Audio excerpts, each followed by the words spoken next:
ꯃꯌꯥꯝꯕꯨ ꯊꯣꯏꯕꯤ ꯀꯩꯁꯥꯝꯅ ꯇꯔꯥꯝꯅ ꯑꯣꯛꯆꯕꯒ ꯂꯣꯏꯅꯅ ꯏꯀꯣꯛꯅꯣꯅ ꯈꯨꯔꯨꯝꯖꯔꯤ꯫ ꯉꯁꯤꯁꯨ ꯃꯍꯧꯁꯥꯒꯨꯝ ꯃꯌꯥꯝꯒꯤꯗꯃꯛꯇ ꯌꯥꯝꯅ ꯅꯨꯡꯉꯥꯏꯔꯕ ꯐꯨꯡꯒꯥ ꯋꯥꯔꯤ ꯑꯃ ꯄꯨꯗꯨꯅ ꯂꯥꯛꯆꯔꯤ꯫ ꯋꯥꯔꯤ ꯑꯁꯤꯕꯨ ꯏꯕꯤꯔꯛꯄꯅ ꯌꯨꯅꯤꯁꯟ ꯂꯥꯏꯈꯨꯔꯥꯝ꯫ ꯍꯧꯖꯤꯛ ꯃꯌꯥꯝꯒꯤ ꯃꯐꯝꯗ ꯋꯥꯔꯤ ꯑꯁꯤ ꯈꯨꯗꯣꯜ ꯇꯝꯖꯔꯤ, ꯃꯌꯥꯝ ꯄꯨꯟꯅ ꯇꯥꯃꯤꯟꯅꯔꯁꯤ꯫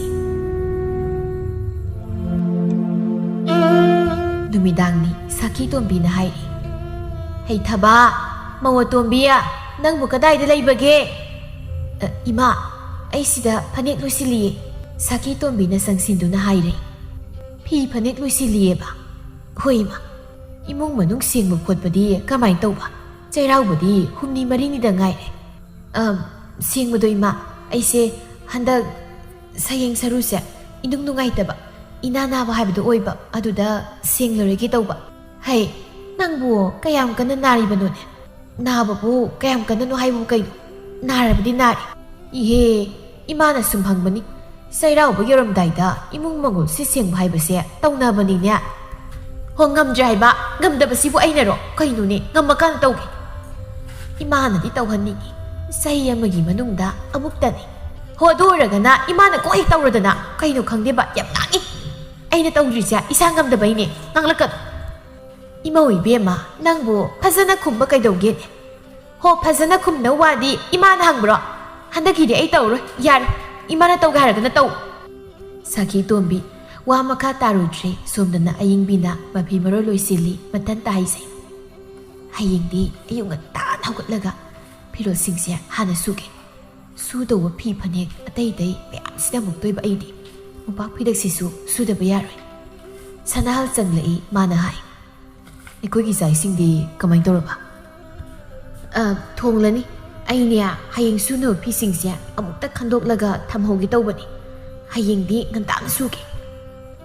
"ꯑꯗꯨꯕꯨꯕ ꯆꯥꯛ ꯏꯁꯤꯡ ꯍꯥꯟꯅ ꯂꯣꯏꯊꯣꯛꯄꯅ ꯐꯠꯇ꯭ꯔꯣ? ꯍꯣꯔꯦꯟ ꯑꯃꯨꯛ ꯇꯧꯔꯁꯨ ꯌꯥꯏ ꯅꯪꯒꯤꯁꯦ." "ꯍꯣꯏ ꯍꯣꯏ, ꯑꯩ ꯊꯣꯡꯖꯍꯧꯔꯒꯦ." ꯑꯁꯤ ꯍꯥꯏꯔꯝꯂꯒ ꯀꯥꯗꯨꯗꯒꯤ ꯊꯣꯛꯀꯦ ꯇꯧꯕꯅꯤ ꯁꯥꯈꯤꯇꯣꯝꯕꯤꯅ ꯍꯥꯏ, "ꯃꯧ ꯑꯍꯜ, ꯅꯪꯕꯨ ꯆꯥꯛ ꯊꯣꯡꯂꯕ꯭ꯔꯥ?" "ꯊꯣꯡꯗ꯭ꯔꯤ ꯏꯃꯥ, ꯊꯣꯡꯕ ꯆꯪꯒꯦ ꯇꯧꯕꯅꯤ." "ꯅꯪꯒꯤꯗꯤ ꯆꯩꯔꯥꯎꯕꯒꯤ ꯀꯔꯤ ꯀꯔꯤ ꯇꯧꯁꯤꯟꯕ ꯍꯧꯔꯕ?" "ꯏꯃꯨꯡꯗꯤ ꯉꯁꯥꯏ ꯋꯥꯏ ꯐꯖꯅ ꯇꯩꯊꯣꯛꯑꯦ. ꯍꯌꯦꯡꯅ ꯐꯤꯔꯣꯜꯁꯤꯡꯁꯤ ꯁꯨꯔꯒꯦ." ꯇꯧꯒꯗꯕꯅꯤ, ꯇꯧꯒꯗꯕꯅꯤ. ꯏꯃꯨꯡ ꯃꯅꯨꯡꯁꯦ ꯐꯖꯅ ꯁꯤꯠ ꯁꯦꯡꯒꯗꯕꯅꯤ." "ꯍꯣꯏ ꯏꯃꯥ, ꯅꯄꯥꯕꯨꯡ ꯑꯗꯨꯁꯨ ꯃꯈꯣꯏ ꯃꯔꯨꯞꯀꯤꯅꯦ ꯆꯥꯛ ꯆꯥꯅꯒꯅꯤꯗꯅ ꯍꯥꯏꯔꯝꯃꯤ." "ꯕꯦꯝꯃ, ꯅꯅꯥꯎ ꯅꯨꯄꯤ ꯑꯁꯤꯁꯨ ꯅꯥꯏ ꯍꯥꯏꯕ꯭ꯔꯥ ꯀꯔꯤꯅꯣ?" ꯑꯏꯪꯕꯤꯅ ꯁꯠ ꯍꯥꯏꯔꯛꯏ, "ꯀꯩꯅꯣ ꯑꯩꯁꯦ ꯊꯕꯥꯕꯨ ꯅꯥꯕ꯭ꯔꯥ ꯍꯥꯏꯁꯤꯕꯣ?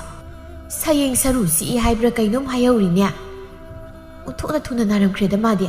ꯉꯁꯥꯏ ꯋꯥꯏꯗꯤ ꯀꯩꯁꯨ ꯇꯧꯈꯤꯗꯕ ꯃꯥꯜꯂꯤ." "ꯈꯪꯗꯦ, ꯅꯥꯔꯤ ꯍꯥꯏꯍꯧꯋꯦ. ꯑꯗꯨꯅ ꯅꯪꯅ ꯑꯃꯨꯛꯇꯅꯦ ꯅꯨꯃꯤꯗꯥꯡꯒꯤ ꯆꯥꯛꯁꯦ ꯄꯨꯟꯅ ꯊꯣꯡꯂꯣ." ꯑꯏꯪꯕꯤ ꯃꯅꯦꯝꯅ ꯍꯥꯏꯔꯛꯂꯤꯕ ꯃꯐꯝ ꯑꯁꯤꯗ ꯃꯃꯤꯠ ꯑꯅꯤꯗꯨ ꯂꯥꯎꯊꯣꯛꯇꯨꯅ, "ꯀꯔꯤꯕ? ꯆꯥꯛ ꯊꯣꯡꯉꯣꯕ? ꯏꯁ, ꯉꯛꯆꯗ꯭ꯔꯥ? ꯏꯃꯥꯅ ꯍꯥꯏꯔꯤꯕ ꯋꯥꯁꯤꯕꯨ ꯀꯌꯥꯝ ꯀꯥꯏꯔꯕꯒꯦꯅꯦ?" "ꯍꯣꯏ ꯏꯃꯥ, ꯀꯥꯏꯕ ꯀꯥꯏꯗꯕ ꯍꯥꯏꯕꯗꯨꯗꯤ ꯏꯃꯥꯅ ꯃꯨꯟꯅ ꯍꯦꯛ ꯈꯟꯕꯤꯔꯣ." "ꯀꯔꯤꯒꯤ ꯃꯥꯅ ꯅꯥꯕ?" "ꯏꯃꯥ, ꯃꯥꯒꯤꯗꯣ ꯃꯔꯤꯜ ꯇꯟꯕꯒꯤ ꯅꯥꯁꯤꯟꯅꯔꯤꯕꯅꯤ." "ꯅꯠꯇꯦ, ꯅꯪꯒꯤꯁꯦ ꯆꯥꯛ ꯄꯨꯟꯅ ꯊꯣꯡꯕꯗꯣ ꯉꯝꯂꯣꯏ ꯍꯥꯏꯔꯤꯕ꯭ꯔో?" "ꯉꯝꯂꯣꯏ. Kayigini saktong mo no, thongoy ay madum thongalu kay no." Sanahal na magi nupidahay. Mi masangam de harisi nang nukukpo na thongo na kayang wani ki. As kahit na makoy no pa, karigi ay na makoy saksar umu thongdoy no, ay ngam de, ay hausik niya, tamo yam silya ba. As nang sidi, tsak kasi hap na ko thongo to po kayang wani ki. Makoy taso nang nadikang jiba, kasay way dani, nanaw no pisiga ay galaw na kibo. Nasay law na madamagi masasya kay sutaw kidiye.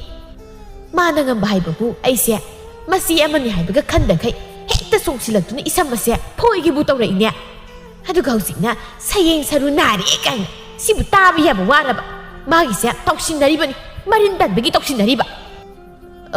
Nakoy gi, dugong wadi kanakang niki. Tatay ikraba, tasi hay kraba. Mariltan bagi magi siya, matatoksin na riba ni. Magi matat pumba ay naloy na kang masa. Manem na yeng do na makata na munghay. Ima, namang nubiya to bisya, matat yamay ko. Karigi sayang saruna ba? Tawsin na riba ni, karangang sayo. Natra din niya, yari hay mamakang magi. Imong siya, mananggam na pan matari. Tabat sa tsang sila hausik masya na magi maram na hay kiwapam siya nga do, makloy na tahawi. Sauning na mahak na hay. ꯀꯩꯅꯣꯗ ꯏꯆꯦ ꯑꯩꯕꯨ ꯀꯣꯊꯣꯛꯇꯨꯅ ꯑꯗꯨꯝ ꯌꯥꯝꯅ ꯉꯥꯡꯖꯩꯕꯤꯔꯤꯕꯗꯨꯕꯣ ꯑꯩꯉꯣꯟꯗ ꯀꯔꯤ ꯅꯨꯡꯉꯥꯏꯇꯕ ꯂꯩꯕꯒꯦ ꯆꯪꯂꯛꯂꯤꯕ ꯃꯅꯥꯎꯅꯨꯄꯤꯗ ꯍꯥꯏꯐꯦꯠ ꯌꯦꯡꯉꯤ ꯃꯥꯒꯤ ꯃꯁꯛꯇꯨ ꯀꯌꯥ ꯌꯦꯡꯅꯤꯡꯕꯗꯤ ꯑꯣꯏꯗꯦ ꯃꯥꯁꯨ ꯈꯨꯝꯃꯤ ꯑꯣ ꯁꯣꯝꯗ ꯉꯥꯡꯅ ꯁꯛꯅꯕꯁꯦ ꯅꯅꯥꯗꯨ ꯊꯥꯡꯒꯠꯂꯒ ꯇꯥꯗꯨꯅ ꯂꯩꯔꯤ ꯋꯥ ꯑꯣꯏꯔꯦ ꯇꯥꯒꯦꯔꯥ ꯇꯥꯔꯣꯏꯔꯥ ꯅꯪꯒꯤ ꯅꯊꯧ ꯅꯠꯇꯦ ꯃꯗꯨ ꯀꯩꯒꯤꯅꯣ ꯍꯥꯏꯕꯅꯤ ꯑꯩꯒꯤ ꯃꯔꯝꯗꯒ ꯋꯥ ꯌꯥꯝꯅ ꯉꯥꯡꯂꯤꯕꯗꯣ ꯍꯣꯏ ꯏꯃꯥꯗ ꯍꯪꯉꯣ ꯀꯩꯗꯤ ꯀꯩꯅꯣ 이마다 항고 하려니 항고다나 타바나 마넴다기 이마는 이세데 까이 하이 이세네이보 아싱아싱 독특독다나 와 하이리버세 이마나 뭔데 까이 하이루게 하이버니 이마 사키토 미수 마나 하이루바 와팜 아두막 하이 아이나나 시에시다 낭나이 하이버두다 누미당이 싹 아시메디 뿐나 통고다나 하이루바 와팜 아시 따부다 타바 프랑 사고크리 이스 아욱 아빠 사니바 awak apa yang sari banyeba nangonda kanana sak thongbugi paukta moina haibage ha aibu imana karam kanda sak thongbu ngamui kaina haiki bageba aine ai yam thoningi da saki to bina nangna sayeng saru nai na haibududa imana du nasida hairubani aidi sumna tagi nai hai nai jabani aduga imana hekta sumna paukta du leiriba imana wa phamado namong nupi halda hairubada mana bu kari haina kubirakpage phajabu haibu haibirakprani ima ayingbina phajabu haydi kaido nangna naril tanduna nata tausinaraga kaigi sak thongba ina bima thina ngbirakise pharabadi ayam soningida ima aina karam kani ima da sak thongba ngamnoi haina haikigeba khumo mina engoda sok thina ngangi base ima di pelam gani ba bema sauranu ima lankre kaigi lanba ahalla bo irabadi chumna leibiyo khadana ba yamna sinmigano ayingbina manemda 이마 하잉 마카이디 앵고나 나모토 미시 왕 타르간 마기 박수다 먹어노 아이 따닝데 타바수 사우나 고 땀자로이 낭나가나 오이두나 아이기 이빠우 땀도이바 마시 뿜바시야 마시기 하누비시는 아속 야나 파타바 하누비시부 까리노 사나할 마코이나 ngasaidi ngangnaribu wafamdu tai mamada makoina adumna ngangsaibudu taba mahak ngamdri magi nupidi yengduna ayingbe yare imada dumna haibongnani to yare kay tawbugi aingunda paw tambirigi haibnida ha karigi paw tambirinoba yare bangang nang chak thongni haidai sak tum thongro yare chakhum changom sanatom basu patang san na lei makoi puna leirembaduda sangsin-duna hangi ima kaidolrage kay ori sanai leiremliba makoigi saktam sing adu munni yengi mawong ama tawdu leiramli haibasi mahak khangi amuk khangi ma kaidolrage thabada mon sinduna thaba nakoibu kaidolrage masida thabana sawuangang amada ning namasi khar waro asi hairamlaga phajjakhi ayingbisu chakhumlumda sangai mawani seujikti tongana sanarabani sanatombana mamaga mapaga kondu leibani sanatombana mamada mu hangi ima kaidolrage haba amu khatnairo taso kari tobu yawbuge kari su tawdeda kashu tawdide haigaduda saki tombina tapna hairei atomba ima kashu tawdeda isa thabak halakpagi waramlani potharu asumna haiduna wafamasi tensinkri thaba chakhumda sak thomli mahak sauningbudi phauri masil aduda asumna murum amuk soli kari thu haidu tawribado haibinida haibu mina wangang kanadaba thabakse masigi hanubisina tom chanmaneba ma phatabi hanubine basi ayam sauninga katorida ai asidane sikrabani aise yamna wai sangadabane ba nuai gadabane aise sanato mana sangsilaktuna magi nupida khangning na hangi imaga na hoiga kari ngang nakrage engona senganda tam honoi na masina isigi manang thasalaga ise dane aikoi isak saruk thongona hairi ba karigi mani tum nairi ba ho aibu natai ma sakta asina ne nganghan na ba noi namas na siliba makoi ta ton noi na ma se mapuk yam phatte da puksil ma tawe ba isi khoi gi misang yam chaki ahal thang da ma su ba yengo sang thong na pizza ba na ai aduga makoi gi wangang ba sida bu kana da no ba sauning goi duri ba sibo ai yam sauning e ba ai sauning i da ai sauro nu yarisi noi na ma se khar warak choko aiga mayam chadaroi dawni asum nainaraba matungda tumin leinaki mathangi ayukni ayingbi phi sunaba sugadau phi makhaido pukri tamna puthokduna pukri mapala adu loina thamluri ꯀꯥꯡꯈꯜ ꯋꯥꯠꯂꯤ ꯍꯥꯏꯗꯨꯅ ꯀꯥꯡꯈꯜ ꯑꯃꯨꯛ ꯂꯧꯊꯣꯛꯏ꯫ ꯃꯁꯤꯗ ꯐꯃꯨꯡꯗꯒꯤ ꯃꯈꯣꯡ ꯍꯦꯛ ꯊꯥꯡꯗꯔꯛꯄꯗꯨꯗ ꯃꯈꯣꯡ ꯈꯣꯡꯄꯥꯛ ꯑꯗꯨꯅ ꯀꯔꯤꯒꯨꯝꯕ ꯑꯃ ꯍꯦꯛ ꯅꯦꯠꯂꯨꯔꯤ꯫ ꯀꯩꯅꯣ ꯑꯩꯅ ꯅꯦꯠꯂꯤꯁꯤꯅ? ꯅꯨꯡꯂ ꯀꯩꯅꯣ ꯁꯤꯕꯣ? ꯄꯥꯛꯊꯗꯨꯅ ꯌꯦꯡꯉꯤ ꯅꯨꯡ ꯃꯆꯥ ꯑꯣꯏꯔꯞ ꯇꯧꯕ ꯑꯃ ꯑꯣꯏꯔꯝꯃꯤ꯫ ꯃꯗꯨꯗ ꯃꯨꯟꯅ ꯌꯦꯡꯗꯨꯅ ꯍꯥꯏ, ꯅꯨꯡꯅꯤꯅꯦ, ꯁꯤꯗꯤ ꯀꯗꯥꯏꯗꯒꯤꯅꯣ? ꯏꯃꯨꯡꯁꯤꯗꯕꯨ ꯀꯗꯥꯏꯗꯒꯤ ꯅꯨꯡꯅꯣ? ꯇꯥꯗꯨꯅ ꯂꯩꯔꯤꯕ ꯅꯨꯡꯗꯨ ꯃꯈꯨꯠꯇꯨꯅ ꯄꯥꯏꯈꯠꯂꯤ, ꯑꯗꯨꯒ ꯃꯗꯨꯗ ꯃꯨꯟꯅ ꯌꯦꯡꯉꯤ꯫ ꯅꯨꯡ ꯑꯗꯨꯒꯤ ꯁꯛꯇꯝ ꯑꯗꯨꯕꯨ ꯃꯨꯟꯅ ꯌꯦꯡꯂꯒ ꯑꯁꯨꯝꯅ ꯑꯃꯨꯛ ꯍꯥꯏꯖꯩ, ꯁꯤꯒꯤ ꯅꯨꯡꯁꯤꯗꯤ ꯑꯆꯝꯕ ꯅꯨꯡ ꯃꯥꯟꯗꯦꯕꯣ, ꯑꯆꯝꯕ ꯅꯨꯡ ꯅꯠꯇꯦꯗ ꯃꯁꯤ꯫ ꯃꯐꯝ ꯑꯃ ꯏꯆꯥ ꯆꯥꯗꯅ ꯐꯃꯨꯡ ꯃꯈꯥꯁꯤꯗ ꯇꯥꯔꯝꯂꯤꯕꯁꯤꯗꯗꯤ ꯃꯁꯤ ꯁꯣꯏꯗꯅ ꯀꯅꯥꯒꯨꯝꯕ ꯑꯃꯅ ꯊꯝꯖꯤꯜꯂꯝꯕ ꯁꯣꯏꯗꯅ ꯑꯣꯏꯒꯅꯤꯕ꯫ ꯏꯃꯥꯅꯗꯤ ꯃꯁꯤ ꯑꯣꯏꯔꯣꯏ꯫ ꯉꯔꯥꯡ ꯅꯨꯃꯤꯗꯥꯡ ꯐꯥꯎꯕꯗꯤ ꯁ꯭ꯋꯥꯏꯗ ꯀꯩꯁꯨ ꯌꯥꯎꯗꯕꯅꯤ꯫ ꯑꯌꯨꯛ ꯑꯁꯤ ꯂꯩꯔꯝꯂꯤꯕꯁꯤꯗꯗꯤ ꯃꯤ ꯂꯩꯔꯦ, ꯅꯨꯡꯁꯤꯕꯨ ꯊꯝꯂꯔꯤꯕ ꯃꯤ ꯂꯩꯔꯦ꯫ ꯀꯌꯥꯗꯗꯤ ꯌꯦꯡꯉꯨꯅꯦ, ꯃꯕꯨꯛ ꯑꯁꯤ ꯀꯌꯥꯗ ꯐꯠꯇ꯭ꯔꯤꯕꯅꯣꯕ꯫ ꯃꯤ ꯈ꯭ꯋꯥꯏ ꯇꯨꯝꯅꯈꯤ ꯃꯇꯝ ꯉꯥꯏꯗꯨꯅ ꯅꯨꯡ ꯑꯁꯤꯕꯨ ꯃꯤꯒꯤ ꯐꯃꯨꯡ ꯃꯈꯥꯁꯤꯗ ꯍꯦꯛꯇ ꯊꯝꯂꯝꯃꯦꯕ꯫ ꯃꯁꯤꯒꯤ ꯅꯨꯄꯤꯁꯤꯡ ꯊꯝꯂꯝꯂꯤꯕ ꯅꯨꯡ ꯑꯁꯦ ꯑꯆꯝꯕ ꯅꯨꯡ ꯑꯃꯗꯤ ꯑꯣꯏꯔꯣꯏꯁꯦ꯫ ꯅꯨꯡ ꯑꯁꯤꯒꯤ ꯃꯇꯥꯡꯗ ꯑꯌꯦꯡꯕꯤꯅ ꯃꯅꯥꯎꯅꯨꯄꯤ ꯊꯕꯥꯕꯨ ꯍꯦꯟꯅ ꯆꯤꯡꯅꯈ꯭ꯔꯦ, ꯍꯦꯟꯅ ꯁꯥꯎꯈ꯭ꯔꯦ꯫ ꯃꯍꯥꯛ ꯃꯈꯥ ꯇꯥꯗꯨꯅ ꯍꯥꯏꯖꯩ, ꯃꯁꯤꯒꯤ ꯅꯨꯄꯤꯁꯦ ꯂꯥꯏꯗꯕꯤꯅꯤ, ꯃꯥꯏꯕꯤ ꯌꯥꯝ ꯂꯣꯏꯅꯕꯅꯦꯕ꯫ ꯃꯥꯅ ꯅꯨꯡ ꯑꯁꯤ ꯁꯦꯝꯖꯤꯜꯂꯒ ꯑꯩꯈꯣꯏꯒꯤ ꯀꯥꯁꯤꯗ ꯂꯪꯁꯤꯜꯂꯝꯕ ꯁꯣꯏꯅ ꯑꯣꯏꯒꯅꯤ꯫ ꯑꯁꯨꯛ ꯌꯥꯝ ꯐꯠꯇꯕ, ꯐꯠꯇꯦꯗ ꯊꯣꯛꯅ ꯈꯪꯉꯣꯏꯗ꯭ꯔꯗꯣ? ꯀꯔꯤꯒꯤ ꯃꯟꯇ꯭ꯔ ꯇꯧꯕꯅꯣ?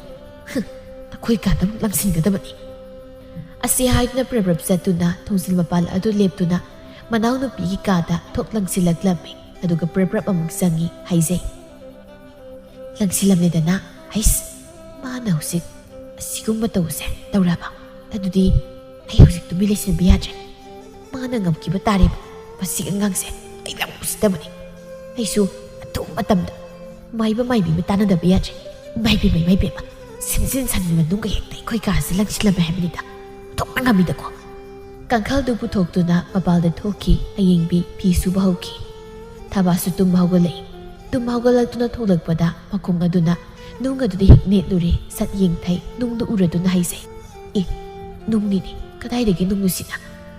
ꯃꯈꯨꯠꯇꯨꯅ ꯁꯠ ꯈꯨꯟꯒꯠꯂꯤ꯫ ꯅꯨꯡ ꯑꯗꯨꯁꯨ ꯑꯃꯨꯕ?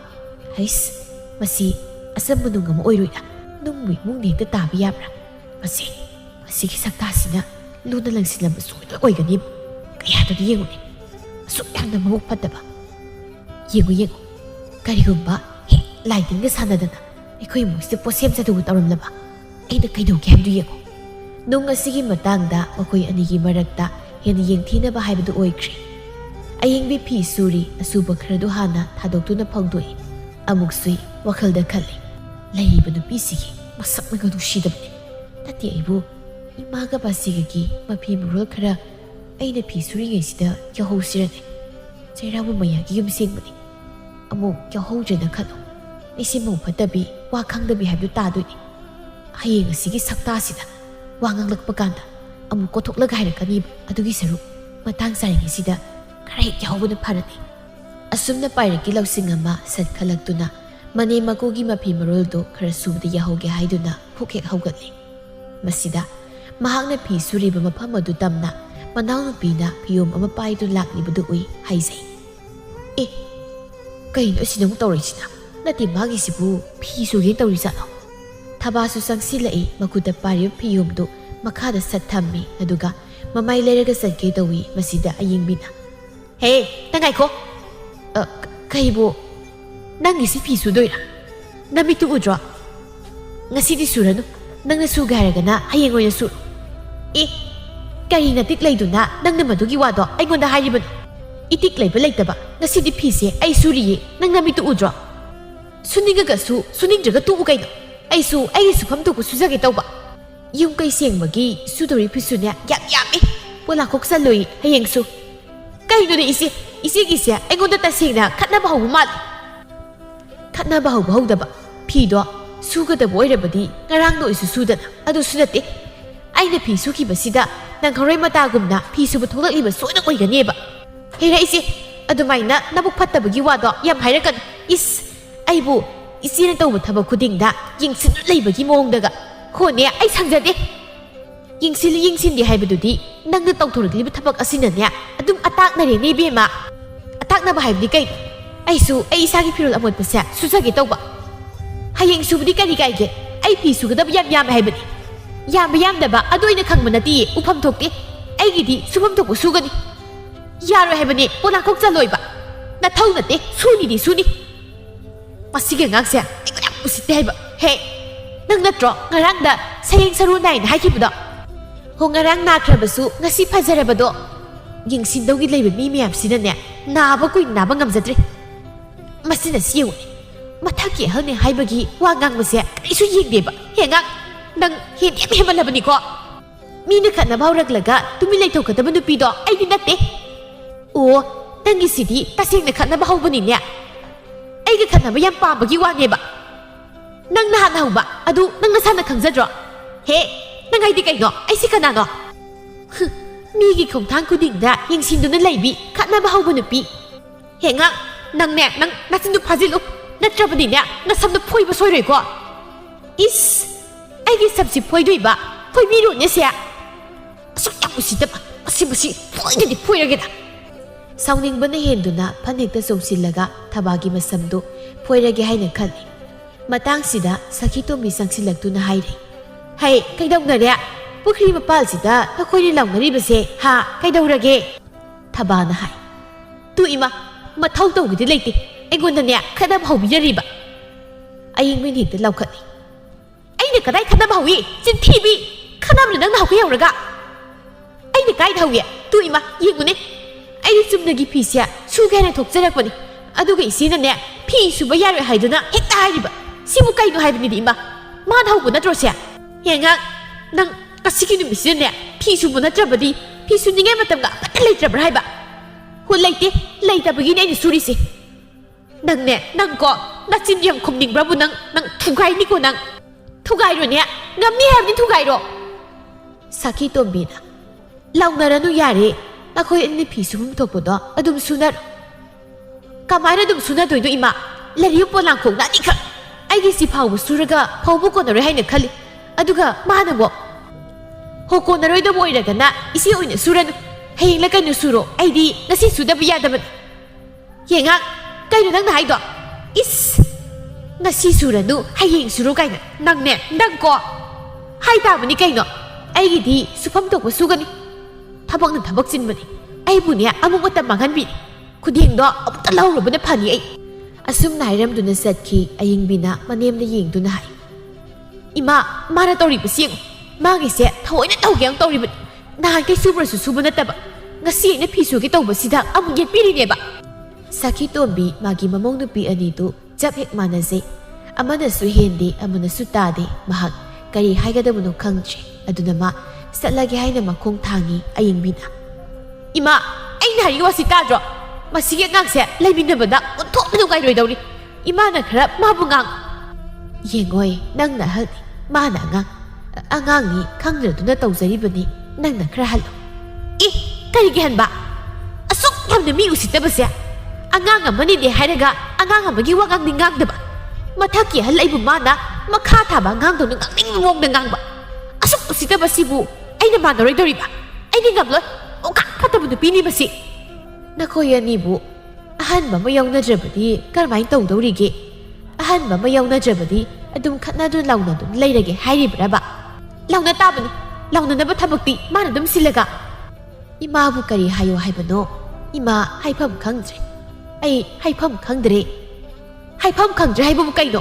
imagi se magi misang sangli ba kaino haibuduro hei hei ai ne kanagi su misang sangde ko yare natin du ke thiranu ai du khangbuza thaba khudeng pai du na munglai phi supam adu da pham thei khudeng adu da ising hai du na phi su bawi aying bin haije magi se taw yang thori ne su su ai su ni yenge ba sat pham thei adu ga masu phi su bawi masigi matau duda thaban haije tau sai siu noksa dincha saki tombi di mamang nu piani gi matau duda haifam khangda yumlum na sangkhri pukri mapala duda mau ani na phisuri thabana mupak pidak ani du thadok tuna polangkok da phaukhri madubu ubud haije mupak pidak ka se sandok laga ekta polangkok si thankai phawi habida atubuirati magi phanik asubu du phauge haina ꯃꯤꯒꯤ ꯃꯨꯄꯥꯛ ꯄꯤꯗꯛ ꯐꯧꯔꯤꯕꯗꯨ ꯁꯠ ꯆꯤꯡꯁꯤꯜꯂꯤ ꯑꯗꯨꯒ ꯃꯥꯒꯤ ꯐꯅꯦꯛꯇꯨ ꯐꯧꯏ ꯃꯁꯤꯗ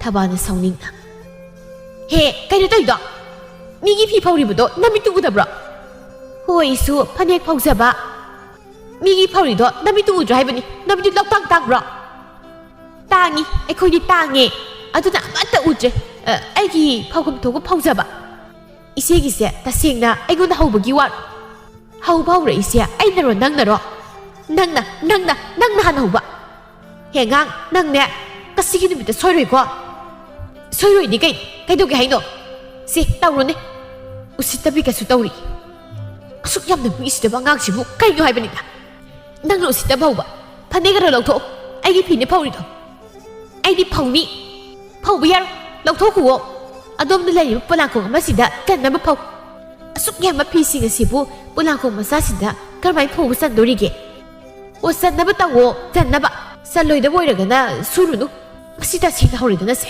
ꯑꯩ ꯈꯥꯡꯕ ꯉꯝꯃꯛꯇ꯭ꯔꯦꯗ ꯑꯩ ꯑꯁꯤ ꯍꯥꯏꯗꯨꯅ ꯅꯥꯀꯜꯗ ꯂꯦꯞꯂꯤꯕ ꯃꯅꯥꯎꯅꯨꯄꯤꯒꯤ ꯃꯁꯝ ꯑꯗꯨꯗ ꯇꯥꯞ ꯍꯦꯛꯇ ꯐꯣꯏ ꯑꯗꯨꯒ ꯍꯥꯏ ꯈꯪꯕ꯭ꯔꯥ ꯅꯪ ꯈꯪꯕ꯭ꯔꯥ ꯑꯉꯥꯡꯅꯤ ꯌꯦꯡꯒꯦ ꯍꯥꯏꯗꯨꯅ ꯑꯩꯅ ꯑꯗꯨꯝ ꯌꯦꯡꯕꯅꯤ ꯌꯥꯝ ꯍꯦꯟꯖꯤꯜꯂꯛꯂꯕꯗꯤ ꯑꯗꯨꯅꯤ ꯐꯣꯏꯒꯦꯕ ꯑꯩꯕꯨ ꯎꯁꯤꯠꯇꯕ ꯎꯁꯤꯠꯇꯕ ꯍꯦꯛꯇ ꯌꯥꯕ꯭ꯔꯕ ꯑꯩꯕꯨ ꯑꯩ ꯑꯁ ꯑꯩꯒꯤ ꯁꯝꯒꯁꯤ ꯍꯦꯛꯇ ꯐꯣꯏꯔꯛꯏꯅꯦ ꯐꯣꯏꯗ꯭ꯔꯕꯗꯤ ꯅꯨꯡꯉꯥꯏꯕ꯭ꯔꯥ ꯅꯨꯡꯉꯥꯏꯕ꯭ꯔꯕ ꯅꯪꯅ ꯑꯩꯉꯣꯟꯗ ꯑꯁꯨꯝꯅ ꯇꯧꯔꯛꯂꯒ ꯑꯩꯅ ꯇꯨꯃꯤꯟ ꯂꯩꯊꯣꯛꯀꯗꯕ ꯅꯠꯇꯦ ꯑꯩꯁꯨ ꯅꯪꯒꯤ ꯐꯣꯏꯅꯤꯌꯦ ꯑꯁꯤ ꯍꯥꯏꯗꯨꯅ ꯃꯥꯅ ꯑꯃꯨꯛ ꯃꯆꯦꯒꯤ ꯃꯁꯝꯗꯨ ꯐꯣꯏ ꯃꯈꯣꯏ ꯑꯅꯤ ꯄꯨꯈ꯭ꯔꯤ ꯃꯄꯥꯜꯗꯨꯗ ꯃꯁꯝ ꯐꯣꯏꯗꯨꯅ ꯀꯟꯅ ꯈꯠꯅꯔꯤ ꯅꯪ ꯐꯅꯗꯤ ꯉꯝꯍꯜꯂꯣꯏꯀꯣ ꯅꯍꯥꯟ ꯃꯈꯩ ꯑꯩꯅ ꯌꯥꯝꯅ ꯈꯥꯡꯂꯒ ꯁꯨꯝ ꯂꯥꯛꯄꯅꯤ ꯉꯁꯤꯗꯤ ꯑꯩ ꯀꯅꯥꯅꯣ ꯍꯥꯏꯕꯗꯣ ꯃꯁꯛ ꯃꯨꯟꯅ ꯈꯪꯍꯟꯕ ꯇꯥꯔꯦꯗꯅ ꯃꯤ ꯑꯃꯠꯇꯅ ꯍꯦꯟꯖꯤꯟꯕ ꯌꯥꯗꯕꯤ ꯑꯌꯤꯡꯕꯤꯅꯤ ꯑꯩ ꯉꯈꯥ ꯅꯪꯒꯨꯝꯕꯅ ꯍꯦꯛꯇ ꯎꯁꯤꯠꯇꯕ ꯌꯥꯕ꯭ꯔꯣ ꯌꯦꯡꯅꯕ ꯇꯥꯔꯦꯗꯅ ꯑꯌꯣ ꯀꯟꯅ ꯍꯦꯛꯇ ꯆꯤꯡꯒꯩꯅꯦ ꯑꯌꯣ ꯑꯗꯨ ꯑꯣꯏꯔꯗꯤ ꯅꯪꯁꯨ ꯈꯪꯕ꯭ꯔꯥ ꯅꯪꯁꯨ ꯆꯤꯡꯒꯦ ꯍꯦꯛꯇ ꯐꯣꯏꯒꯦꯕ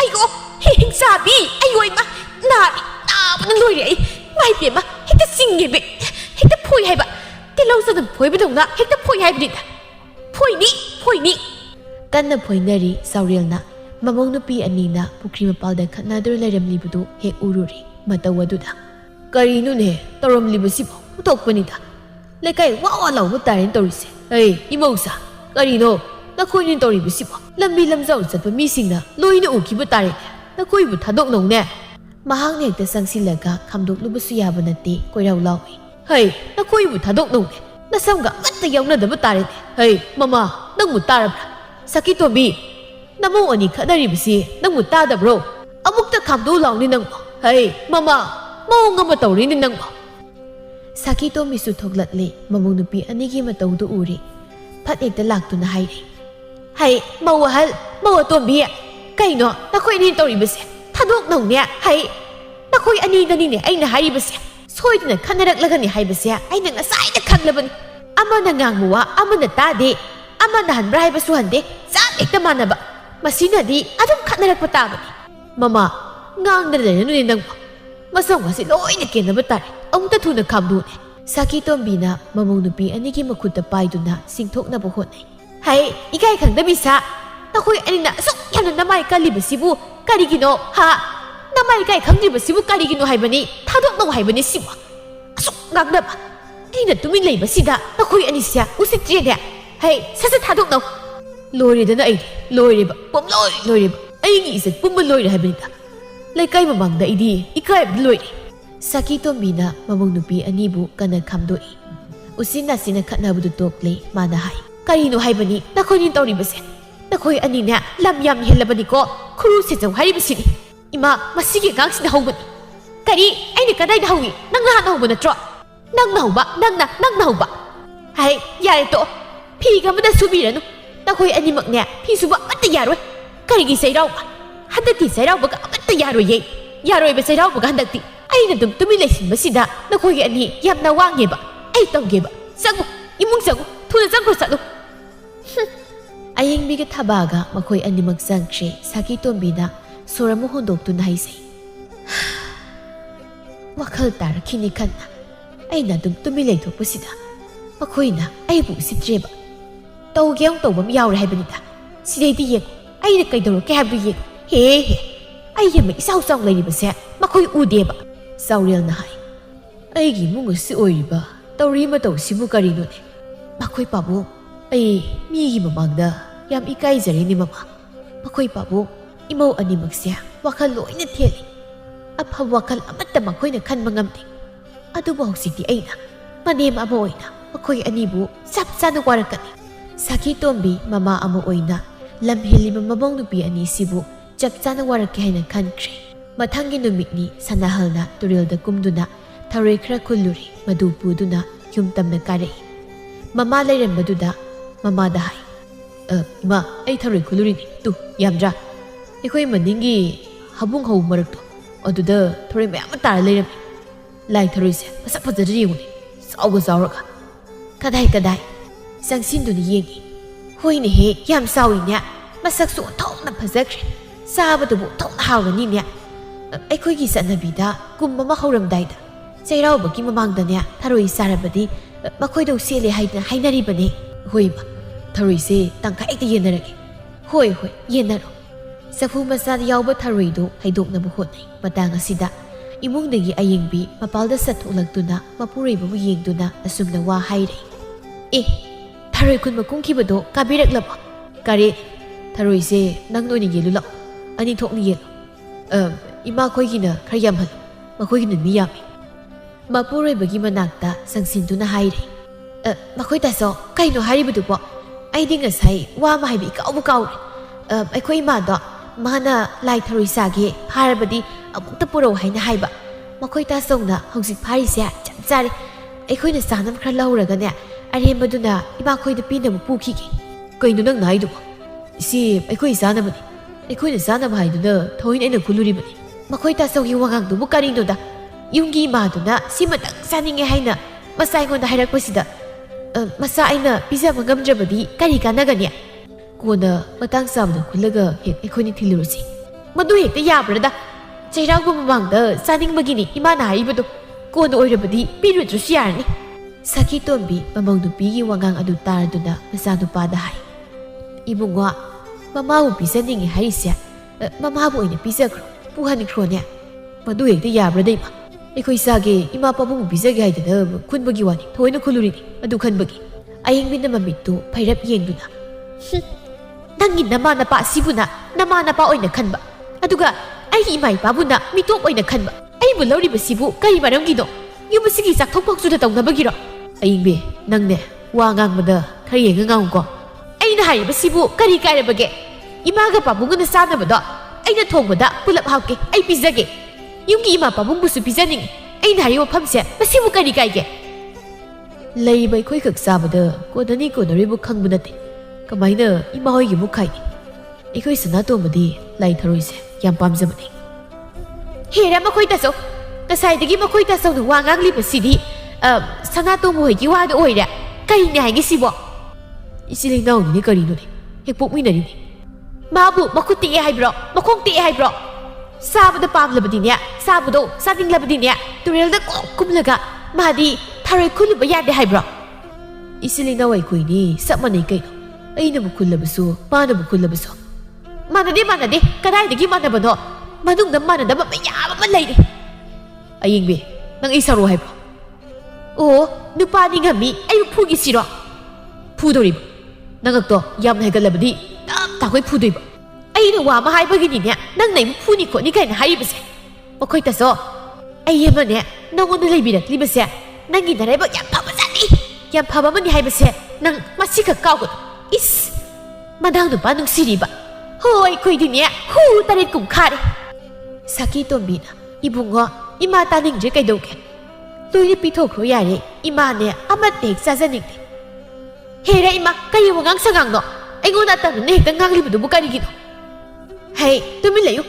Mana kulog pa taroy siya, loy na puko, buza kuwo. Ay niya, amat na sasanig di. Sadra ba suya? Asi sadra ka niya, sini hay ba na tiyay? Sado na, sado. Ado niya hinapay. Ipam doon na loy na pugi. Makoy taso, kaday, ay pusing kragi. Sanahal na sauna. Aying bi, nang inapuro ko swere ko. Ay pudoy ba? Pudoy ba? Pu. Ngam ni hay ba ni pu? Ado bu, taroy siya. Ay na pisaning na minadi, sukpi, pisak siya roy. Imong nagi taba, tulagto na, masibo yeng do na hayri. O sasaning di, ꯀꯅꯥꯅ ꯏꯆꯦꯗ ꯑꯩꯈꯣꯏ ꯊꯔꯣꯏ ꯆꯥꯅꯤꯡꯉꯤ ꯀꯥꯏꯅ ꯍꯥꯏꯈꯤꯕꯒꯦ ꯑꯩꯅꯦ ꯆꯥꯖꯅꯤꯡꯗꯦ ꯄꯤꯔꯛꯑꯣꯁꯨ ꯍꯥꯏꯖꯈꯤꯗꯦ ꯃꯤꯡꯈꯨꯟꯗꯒꯤ ꯑꯔꯦꯝ ꯑꯄꯥ ꯂꯧꯔꯒ ꯆꯥꯒꯗꯕ ꯅꯨꯄꯤꯁꯨ ꯑꯩ ꯅꯠꯇꯦ ꯍꯦ ꯀꯩꯅꯣ ꯅꯪꯅ ꯃꯊꯣꯡ ꯃꯔꯝ ꯈꯪꯗꯅ ꯅꯪꯕꯨ ꯌꯧꯁꯜꯂꯛꯏꯗꯣ ꯌꯧꯁꯤꯜꯂꯛꯄ ꯇꯥꯕꯅꯤ ꯀꯩꯅꯣ ꯍꯧꯖꯤꯛ ꯏꯆꯦꯅ ꯍꯥꯏꯈ꯭ꯔꯤꯕ ꯋꯥꯍꯩ ꯃꯌꯥꯝꯗꯣ ꯑꯩ ꯇꯥꯔꯝꯃꯣꯏ ꯍꯥꯏꯅ ꯈꯜꯂꯤꯔꯣ ꯇꯥꯅꯤꯡꯗꯕꯅ ꯑꯩꯕꯨ ꯅꯣꯡꯃꯇ ꯑꯁꯨꯛ ꯑꯣꯏꯅ ꯂꯩꯔꯛꯄꯁꯤꯗ ꯏꯆꯦꯗꯒꯤ ꯀꯔꯤ ꯄꯣꯠꯄꯨ ꯅꯤꯔꯒ ꯆꯥꯕ ꯌꯥꯎꯈꯤꯕꯒꯦ ꯑꯩꯕꯨ ꯅꯪꯉꯣꯟꯗ ꯅꯤ ꯈꯣꯠꯂꯤ ꯀꯥꯏꯅꯒ ꯍꯥꯏꯈꯤꯕ ꯂꯩꯕ꯭ꯔꯅꯦ ꯍꯥꯏꯗ꯭ꯔꯕꯁꯨ ꯍꯧꯖꯤꯛꯇ ꯏꯆꯦꯅ ꯍꯥꯏꯈꯤꯕ ꯋꯥꯍꯩꯁꯤꯡ ꯑꯗꯨꯅꯅꯦ ꯏꯔꯥꯏ ꯂꯥꯏꯅ ꯑꯗꯨꯝ ꯈꯪꯕ ꯉꯝꯖꯔꯕꯗꯣ ꯁꯤꯒꯤ ꯉꯥꯡꯁꯦ ꯑꯩꯉꯣꯟꯗ ꯈꯠꯅꯕ ꯑꯗꯨꯝ ꯍꯧꯅꯤꯕ ꯃꯁꯤ ꯑꯣ ꯑꯩꯅ ꯍꯧꯕ ꯅꯠꯆꯗꯦ ꯏꯆꯦꯅ ꯍꯥꯟꯅ ꯍꯧꯕ ꯏꯆꯦꯅ ꯂꯩꯔꯤꯕ ꯃꯇꯩꯗ ꯌꯦꯡꯗꯨꯅ ꯑꯃꯨꯛ ꯍꯥꯏ ꯏꯇꯩ ꯑꯩꯈꯣꯏ ꯊꯔꯣꯏꯒ ꯆꯥꯖꯅꯤꯡꯗꯦ ꯃꯗꯨ ꯆꯥꯔꯨꯔꯒ ꯍꯨꯕ ꯑꯣꯏꯅꯤꯌꯦ ꯏꯆꯦꯅ ꯃꯄꯥꯝꯗ ꯆꯥꯅ ꯄꯤꯔꯨꯅꯤ ꯍꯥꯏꯁꯦ ꯑꯗꯨꯝ ꯄꯤꯖꯈ꯭ꯔꯣ ꯃꯅꯦꯝꯗ ꯑꯃꯨꯛ ꯌꯦꯡꯗꯨꯅ ꯃꯈꯥ ꯇꯥꯏ ꯏꯃꯥꯅ ꯊꯔꯣꯏꯁꯦ ꯌꯥꯝꯅ ꯆꯥꯅꯤꯡꯕ ꯑꯣꯏꯔꯒꯅ ꯏꯆꯦꯈꯣꯏꯒ ꯄꯨꯜꯂꯒ ꯆꯥꯈꯤꯕ ꯌꯥꯅꯤ ꯃꯗꯨꯗ ꯑꯩꯅ ꯀꯩꯁꯨ ꯍꯥꯏꯒꯗꯕ ꯅꯠꯇꯦ ꯑꯌꯦꯡꯕꯤꯅ ꯍꯦ ꯅꯪꯒꯤꯗꯣ ꯀꯣꯆꯤ ꯑꯃ ꯏꯌꯥꯎ ꯌꯥꯎꯔꯤ ꯆꯨꯝꯅ ꯋꯥ ꯍꯥꯏꯌꯨꯀꯣ ꯆꯨꯝꯅ ꯍꯥꯏꯕꯗꯤ ꯀꯩꯅꯣ ꯍꯥꯏ ꯇꯥꯕꯗꯤ ꯃꯇꯥꯡ ꯑꯁꯤ ꯂꯧꯔꯒ ꯅꯪꯅ ꯏꯃꯥꯕꯨ ꯑꯩꯈꯣꯏꯒ ꯄꯨꯜꯂꯒ ꯆꯥꯅꯕ ꯋꯥꯉꯥꯡ ꯉꯥꯡꯂꯤꯕꯗꯣ ꯑꯩ ꯂꯣꯏꯅ ꯈꯪꯕꯖꯥ ꯌꯥꯝ ꯈꯪꯉꯤꯀꯣ ꯅꯕꯨꯛꯇꯣ ꯐꯠꯇꯕꯅꯤꯅ ꯅꯪꯗꯤ ꯐꯠꯇꯗ ꯑꯗꯨꯝ ꯈꯪꯉꯤꯕ ꯈꯟꯗ꯭ꯔꯗꯤ ꯅꯪꯅ ꯏꯃꯥꯒ ꯄꯥꯕꯨꯡꯒꯗ ꯀꯔꯝꯕ ꯃꯤꯠꯌꯦꯡ ꯌꯦꯡꯉꯤ ꯍꯥꯏꯕꯁꯦ ꯑꯩꯅ ꯃꯨꯟꯅ ꯈꯪꯉꯤ ꯍꯣꯏ ꯑꯩꯈꯣꯏꯗꯤ ꯏꯆꯦꯗꯧꯅꯅꯦ ꯃꯀꯨ ꯃꯅꯦꯝꯕꯨ ꯀꯣꯟꯅꯤꯡꯗꯕꯤ ꯍꯥꯏꯕꯗꯣ ꯑꯣꯏꯖꯗꯦ ꯏꯆꯦꯗꯧꯅ ꯑꯩꯈꯣꯏꯗꯤ ꯄꯨꯛꯆꯦꯜꯁꯨ ꯄꯤꯛꯇꯦ ꯃꯤ ꯄꯤꯖꯅꯤꯡꯗꯕ ꯍꯥꯏꯕꯗꯣ ꯑꯗꯨꯁꯨ ꯑꯣꯏꯖꯗꯕꯗꯣ ꯏꯁ ꯑꯩꯒꯤ ꯃꯔꯝꯗ ꯅꯪꯒꯤꯗꯣ ꯋꯥ ꯉꯥꯡꯂꯤꯕ ꯀꯥꯏꯗꯨꯅꯤꯅꯦ ꯍꯣꯏ ꯏꯕꯦꯝꯃ ꯅꯪꯅ ꯍꯥꯏꯅꯤꯡꯕ ꯃꯈꯩ ꯂꯣꯏꯅ ꯍꯦꯛ ꯍꯥꯏꯖꯧ ꯑꯩꯅ ꯃꯋꯥ ꯑꯝꯇ ꯂꯧꯕꯤꯗꯧ ꯅꯠꯇꯦ ꯑꯗꯨꯕꯨꯅꯦ ꯑꯩꯅ ꯍꯥꯏꯈ꯭ꯔ ꯋꯥꯗꯤ ꯁꯨꯛꯍꯣꯏ ꯍꯣꯡꯂꯣꯏ ꯄꯤꯖꯔꯣꯏ ꯍꯥꯏꯔꯤꯕꯁꯤꯅꯤ ꯄꯤꯖꯔꯣꯏꯕ ꯍꯣ ꯆꯥꯖꯅꯤꯡꯗꯤꯌꯦ ꯆꯥꯒꯤꯁꯨ ꯑꯩ ꯍꯥꯏꯖꯈꯤꯗꯦ ꯁꯅꯥꯍꯜ ꯃꯈꯣꯏ ꯑꯅꯤꯒꯤ ꯂꯥꯎꯅꯕ ꯋꯥꯍꯩ ꯑꯁꯤ ꯃꯍꯥꯛ ꯇꯁꯦꯡꯅ ꯇꯥꯕ ꯉꯝꯗ꯭ꯔꯤ ꯁꯈꯤꯇꯣꯝꯕꯤꯅ ꯍꯥꯏ ꯅꯈꯣꯏ ꯑꯅꯤ ꯑꯃꯨꯛ ꯍꯧꯔꯛꯂꯕ꯭ꯔꯕ ꯁ꯭ꯋꯥꯏꯗꯅꯦ ꯌꯥꯝ ꯉꯥꯡꯅꯒꯅꯨꯀꯣ ꯊꯕꯥꯅ ꯍꯣꯏ ꯏꯃꯥ ꯅꯃꯧ ꯅꯨꯄꯤ ꯑꯍꯜ ꯃꯁꯛ ꯐꯖꯕꯤꯁꯤꯅ ꯍꯥꯏꯔꯤꯕ ꯋꯥꯍꯩꯁꯤꯡꯁꯦ 이마수 따비리면 하죠. 아시는 뭐가 많이 나 아니 또 밀레 이도이노. 아도 ngang mawahal nang sungang nunya. Kayo ima masigang ngang sina mataw nilay na mapasya prak torak laga ngang bahawri binatro. Sanahal aying bi nang ay na swine furani mo. Nang tumilay sa ugo wa makatarkat. Ay nahari masini ba supi pizar. Asi haraga mapuray bagi managta laribat haro yaw sa pudo tapay duna imong degda sangki sanahal na. Aying bi kayo nang tayo mo. Aying bi Tabana matay da mong hari. Itay isigi mong mataw siya. Itay su kasi di ubiram lagat. Mabuksil siya kaya nagpisaning drama ni yaw ni masi. Igo na pisa pitang ing dabam si yawri. Asida su kamay na nati. Asida bu kamay na kanagalimin na bayato ino ba? Isibu karawarang piyo itay. Asiyara masu imong nisangki. Sanato masulay. Mama amadi mayambagi oyram liba saktam doy madubo yengdo na hay. Ima, tazo, mukay daw naragi. Ha ima, mukay daw naragi ba? Sakito ang binahay. Hay, nakoy animag tao. Nakoy ginubi siya. Yang nanto na waro. Makata na imong asida. Hitlaw na halag pa da. Ay bunya, patabi ni hay biyari ko. Yang to na wakal tanaw. Tanaw hay basin, wakal tanaw ko. Asam na namin ang mag-housing crate na si Asini, sayraw mo namin hay ba do? Taba, sayraw bagi matilukoy amata laway hay na tawrambani. Ayong nga tahawad to na hekta tawrang taw bahawi, aying bina. Hore nagtitong na ba, maroy nagkupisya, karalin trabadi, nahalin kibagi, kaya wasang umay tawrising. Asi hay do na, maroy hawpam adom na sani. Maroy do heke hay do yeng lumatamda, mini hekto kido layramli. Maroy si hektok rin na.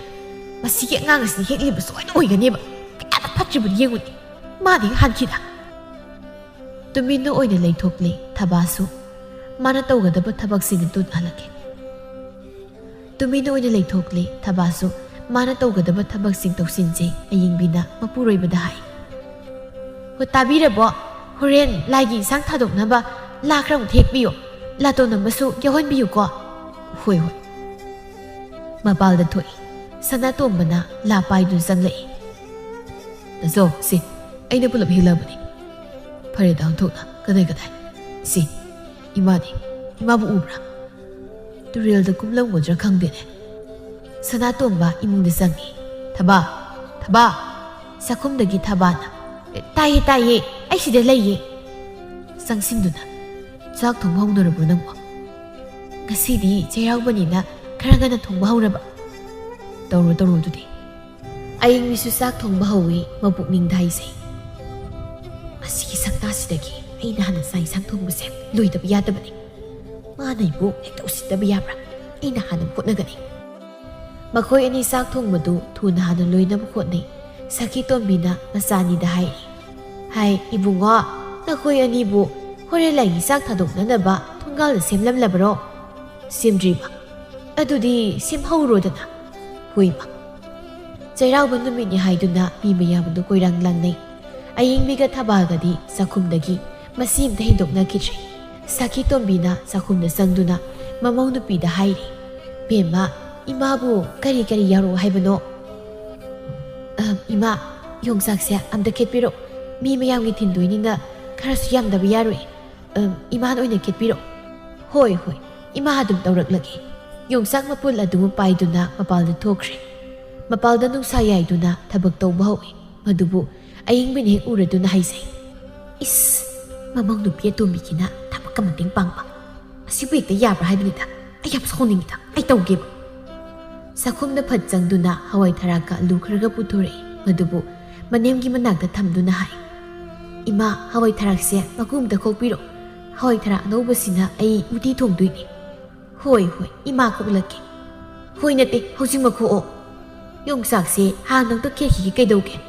Masi hek loibaga nangise amuk tauke.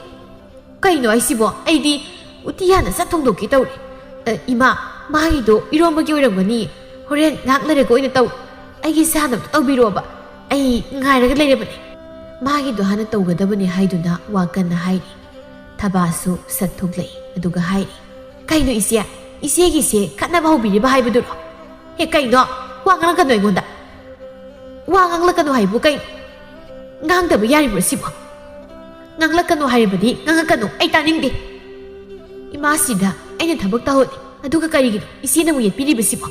Ay gisu thabak khara taw hai bani kaino. Ho thabak taw hai bedo aina hansabado ay gi hana tawrisi namitu udro. Nangi na hangira haloira ay khangde. Ay di isang thongdugi ngairaga leiraba. Hoi khoi yongsaksya isang thongbada thaktoigi ngairaga leijariba. Ngaiduna khatnaba hauba. Khatnabadi nangna hauba. Heraise mihul yamna kangla halak. Heraise mihul kangkalakani ko aya. Nangna mihul kangla kaidogdoiba. Ayu phuge siro. Hekta phudoiba aidi. Phuro ne tudia. Asumni hekta mawani du launare. Launarambadagi khanghaude masam hekta mangol aduda phoinaki saki tombina. Hai, karino ni karino. Lagi numit asida nakoi tori basibu karino haibane. Yam thun thadok. Hai, tadra ina haise. Nakoi anida ni haibasya. Mawahal, mawatombi. Thadok no haibane. Lagi numit ni haibani da. Makoi ani kan hekta masam phoinarei maning adomdagi sanalga sanatombaga makuta say amam paiduna satjanglei.